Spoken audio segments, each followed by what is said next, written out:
G-Funk era. Every day of my life, I take a glimpse in the mirror, and I see Lil G's trying to be like me. Ever since I put it down with the G-R-E. Before he was a global icon, before he was chilling with Martha Stewart, and long before he became the king of G-Funk, he was just Calvin from Long Beach. This is the untold story of how a quiet church kid with a love for rap became Snoop Dogg. Let's rewind the tape. Snoop Dogg was born Calvin Broadus Jr. on October 20th, 1971, in Long Beach, California. His nickname, Snoopy, came from his mom. She said he looked like the Peanuts character. It stuck. But before the fame, Calvin was a shy kid. His early life wasn't easy. His father left when he was young, and his mother raised him and his two brothers mostly on her own. He sang in the church choir at Golgotha Trinity Baptist Church. In fact, he played the piano and often performed at church. At one point, even considered becoming a preacher. Music was part of his life before rap ever came into the picture. At school, Calvin was a solid student, but he also had a rebellious side.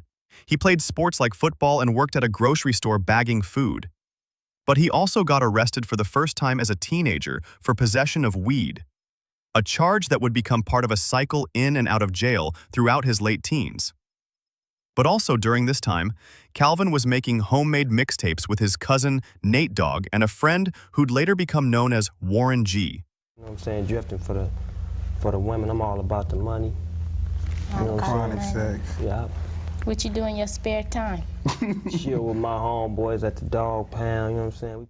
They called themselves 213 after the Long Beach area code. Snoop originally went by the name Silky Slim.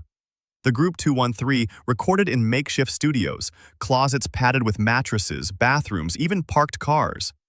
They hustled to get their tapes out. One of those tapes, a grainy, low-budget demo, ended up in the hands of Dr. Dre. Warren G., who was Dre's stepbrother, played the tape at a bachelor party. Dre was immediately intrigued by the laid-back but menacing flow of a young rapper named Snoop Dogg. Dre called him in for an audition. Snoop was nervous. In his own words, he thought he blew it, but Dre saw something. He brought him back, and the result? Deep Cover, a gritty track for the 1992 crime film of the same name. Coming up like a fat rat, big money, big cars, big bodyguards on his back, so it's difficult to get him. But I got the hookup with somebody who knows how to get in contact. That song launched Snoop's career. His verse? Chilling, smooth, instantly iconic.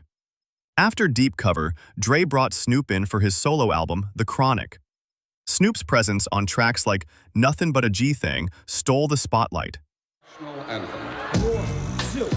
Into the foe. Snoop Dogg and Dr. Dre is at the door, ready to make an entrance, so back on up.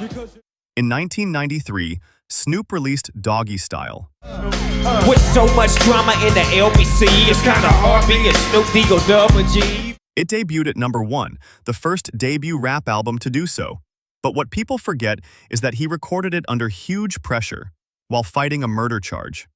Rap star Snoop Dogg consistently makes headlines both for his best-selling records and for his high-profile legal troubles. Lately, it is the legal problems, charges he was involved in a Southland murder that have taken the spotlight. That's right. Snoop and his bodyguard were accused of being involved in a fatal shooting.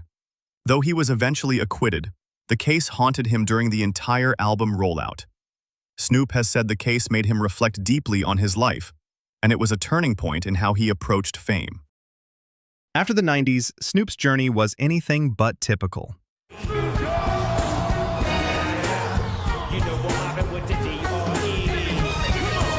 He parted ways with Death Row, changed labels, changed names, and yet through it all, he always stayed relevant. He's worked with everyone from Pharrell to Katy Perry to Willie Nelson.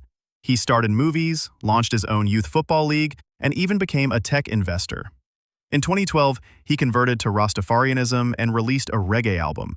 In 2016, he started a cannabis company.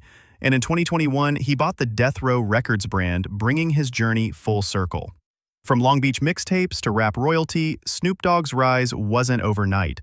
It was built on talent, hustle, and a sound that was completely his own.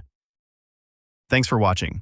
Hit like if you learned something new about the Doggfather, and don't forget to subscribe for more untold stories of music legends before they were famous.